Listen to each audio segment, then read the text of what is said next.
Hello, Donee. Thank you for requesting a Kelly's Osho Zen reading.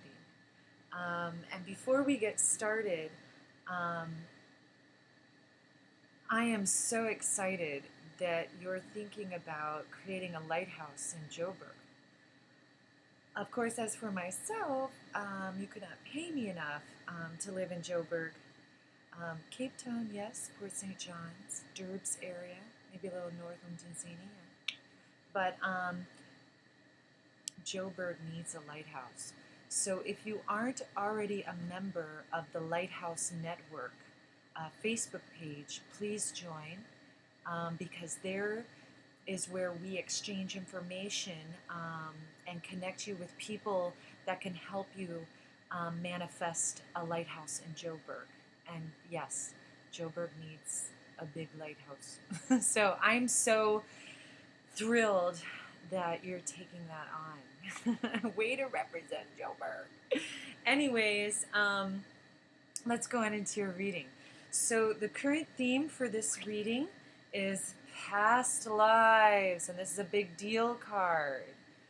So this works on several levels. On one level, it is talking literally past lives, and I don't know how you feel about past lives, but you might want to look into it. And I'm sure there's people in South Africa that do past life regressions, and surely there's ceremonies that can help you access that information. But let's talk this lifetime and how this card relates to it. If you notice, there's a theory that everyone that comes into your life comes for a reason. They're there to show you something about yourself, and it's an equal symbiotic exchange where both parties are learning. They may not be aware of it, so pay attention to who's showing up in your life right now, and also look for the patterns. How you know you're trapped in a past life story is when the same things keep happening. For example, if every job you go to, your boss is an asshole. Okay, well then that says you need to change your approach. I mean, what's the definition of crazy? It's doing the same thing over and over and expecting different results. So if you see that you keep attracting a certain kind of man, you keep attracting certain situations, then the way to stop these patterns is to change your approach. All you have to do is tweak it a little bit, a different response, and that will break the cycle. And this works on every level.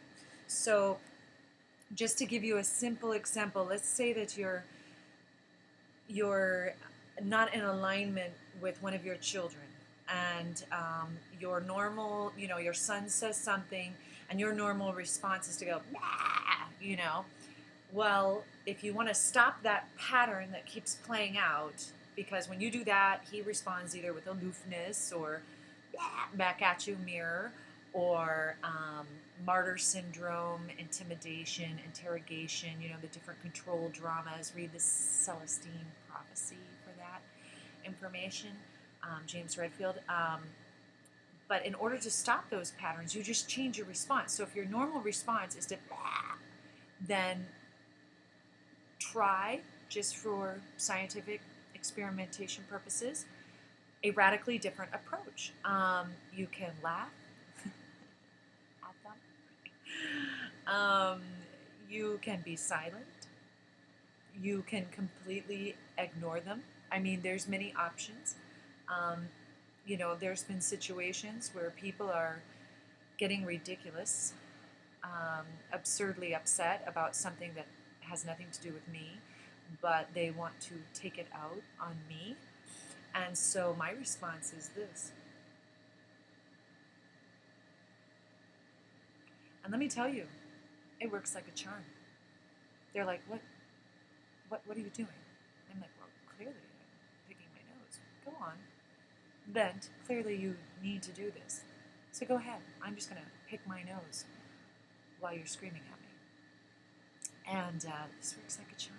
Try it. Anyways, so just be aware of repeat patterns. people, the same kind of people showing up, the same kind of dramas that you want to let go of, and just change your response. That's all it takes to break it. That breaks the cycle, and then it stops. Magic. Okay, so next we have what's going on in here. Your yin, your female said, adventure. Okay, this says you're starting to explore new options for yourself. And also take this out of your head and make it a reality. Get out of your comfort zone. Try new things. Let's go to yang. It's what you're projecting out, so it'll be returned or mirrored back to you through people and situations. And you got the guilt card. Okay, what this card really is about is our I call them self-defecating thoughts. They're the, I'm not smart enough, I'm not good enough, I don't have a degree, I'm a nobody, I'm HIV, whatever your story is. It's when we beat ourselves up instead of loving ourselves. I mean, if we don't love ourselves, how else will others love us? So catch yourself when you're having those self-defecating thoughts. And that's when I suggest to people, have a mantra. The way mantras work is you can pick a sound. It can be sign language. It can be a word. Mine is love wins. It can be a phrase, whatever you want. There are no rules here, but basically what you do is when you catch a self-defecating thought, you go to your mantra, like you'll say, oh, I'm not good enough, whatever your phrase is, and then catch yourself and then go, love wins, love wins, love wins, I love myself, whatever you want to say, whatever works for you. You could even, knowing you can be like, cock, that's cock. That would be a great mantra for you. That's cock. How do you like my Afrikaans there? And that will force you to snap out of that thinking pattern, and then when you replace that thought with a loving thought to yourself, like, I am fucking awesome. I am Donee. Yeah, the world does not know the power of Donee. I do. So you say, what we're doing is neurolinguistic reprogramming of your brain, and I'm not speaking hippie shit here. I'm talking neuroscience. So if you do your homework on neuroscience, if you start training your brain with a mantra, you catch the negative thought about yourself, you have a word, you're basically wiring your brain connections, and you're training yourself that when you catch a negative thought, a self-defecating thought, you have a word, sound, whatever that keys you in, you replace that thought with a positive thought. And if you do this enough, I mean, this takes major fucking awareness, you will rewire your brain. And that's why positive affirmations are important. And I find it funny, all these people, especially the scientists and what that, I'll call them pseudo-scientists for that matter, who say, oh, positive affirmations, that's all this hippie shit. I'm like, well, clearly, when I hear that, I go, well, clearly, you're not up on fucking modern neuroscience. Why don't you start with Dr. Emoto in Japan? And once you do your homework, you jackass, why don't you come back to me and we'll have a conversation? Okay, so anyways. Next we have your inner homework card. This is your to-do card. You got the Beyond Illusion card, and this is another big deal card. And this says yes, that you have just moved up a level of frequency, so you're going to start seeing things a little more clearly. And this is actually going to serve you and make things easier for you. Like this tells me you're going to be able to catch those patterns that keep repeating themselves over and over.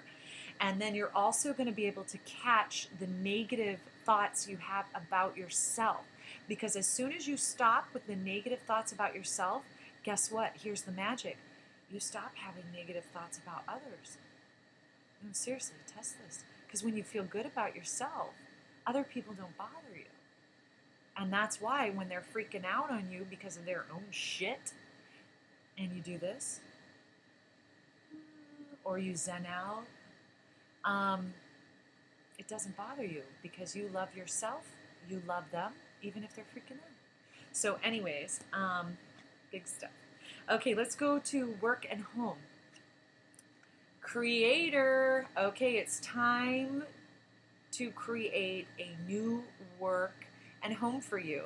And I love that you got this card because I know that you're talking about setting up a lighthouse, which is a work home sanctuary community, healing, loving, organic farming kind of place, which is a conscious community for yourself and others.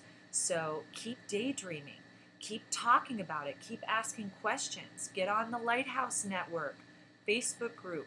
I'll connect you to Betsy, and I'll connect you to a million people, and it's happening. It's already happening. So great. Okay, your next card is your heart card. Let's see what's going on there. Abundance. This is beautiful. This works on 2 levels. This says, okay, the more loving you are to others, that means generosity of spirit, generosity of time, generosity of touch, generosity of gifts, whatever you have, sharing it, always comes back to you double full. I gave my favorite fucking fedora, my plaid fedora, to somebody, one of the sea gypsies in the Bay Area when I was living on sailboats for like a month, which was awesome, by the way. I loved that hat. I've had it since Costa Rica. I loved that hat. So there was a little bit of attachment there. And you know, I travel with one piece of luggage. So the fact that I had this hat. And guess what? Just the other week, now I have 2 fedoras. This one and a sparkly one, which was clearly just made for me. So anyways, the more abundant you are in your loving, heart loving and giving to friends, family, colleagues, strangers, the more that will come back to you.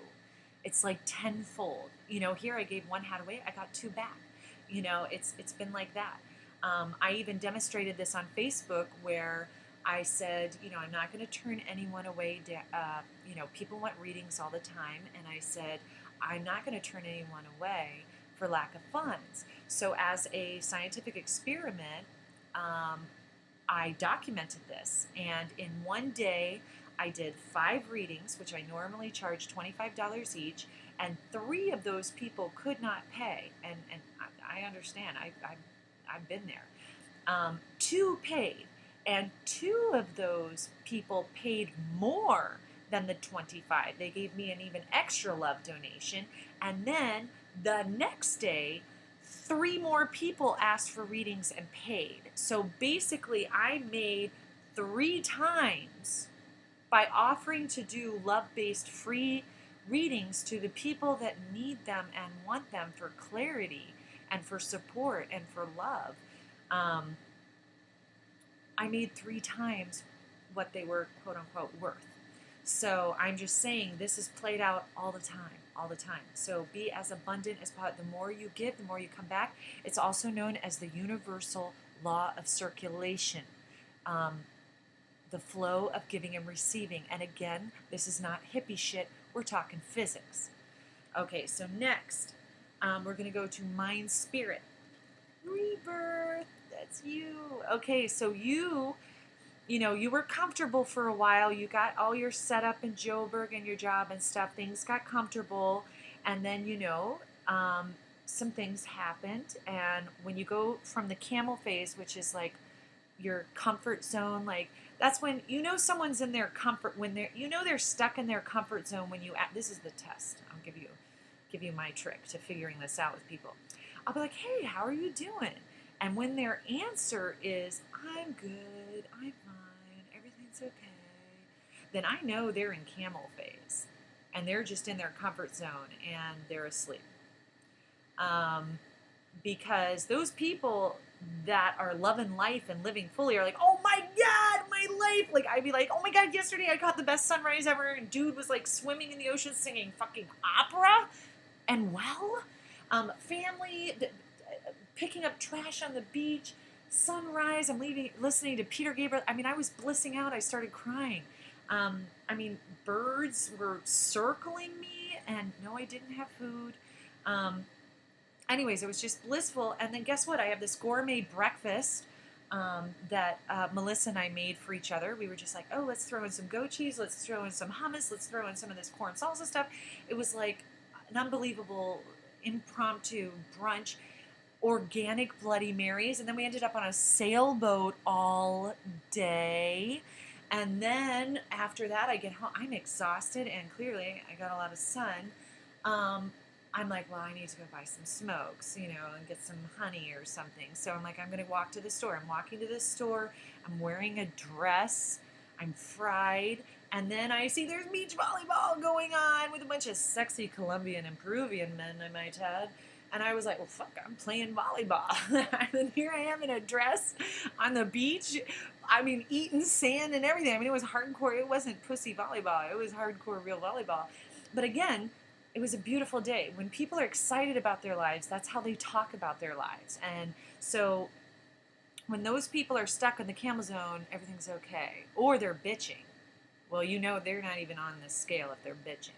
So what happens is you go from the camel zone, something inspires you to the lion phase. And the lion phase is, it's like that Talking Head song. This is not my beautiful house. This is not my beautiful wife. How did I get here? That's when we start questioning midlife crisis, quarter life crisis, whatever they want to call it nowadays. Passages, changing of the ages. It's when we start questioning our job, our relationships, our country, you know, and then sometimes we're not happy with it, and then we start going, you know, that's the lion phase, and then we start asking questions. Well, what do I really want? Where do I really want to be? What do I really want to be doing? And that takes us back to children phase, inner child, where we approach everything with an innocence and non-judgment, like, oh, well, I can't wait. Well, I'm going to try to be a painter, or I'm going to set up a lighthouse in Joburg and set up a conscious community, and I'm going to do this. And then we go back into that world of wonder, and anything is possible. So you're in this cycle, and because you got the Beyond Illusion card, that leads me to believe that you're entering child phase. So awesome. And then here's your conclusion card for this reading. Fighting! All fighting starts with fighting with the self, which brings us right back to self-defecating thoughts. So again, when you're really truly loving yourself, unconditionally loving, even those parts of us that we may think are ugly, but always serve a purpose. I'll put it this way. I have definitely been called bossy in my day. I mean, even since I was a kid. And so that affected me. But then later I realized, no, that's people who resent the fact that I'm a leader. So either you're a leader or a follower. And the way I would like to see the world is every single person is a leader. That's how I want to see it. I don't want any followers. Actually, they kind of annoy me. And some of them are very creepy. I have people sending me messages like, oh, wise one, wahi guru, something, and I'm like, oh, no, you're missing the point. So anyways, look at your fighting with yourself and loving yourself, because as soon as you stop fighting with yourself, you will stop fighting with others. And I've tested this shit.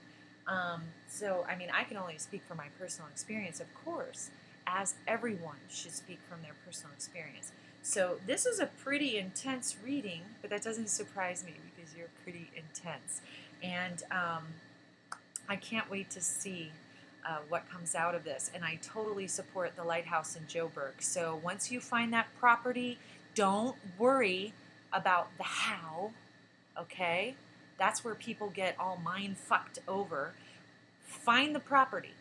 You'll know it when you see it. You'll feel it. Find the property and then come to me.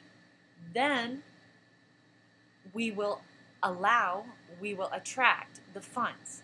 And then we will attract the resources we need to make it happen. As long as you're holding the vision, it will happen. And you know this is exactly what I did with half your fucking country. So you know this can happen. So find the place, and that's the first place to start. That's all you should be doing. Loving yourself, loving yourself, loving yourself, and finding that property. Okay?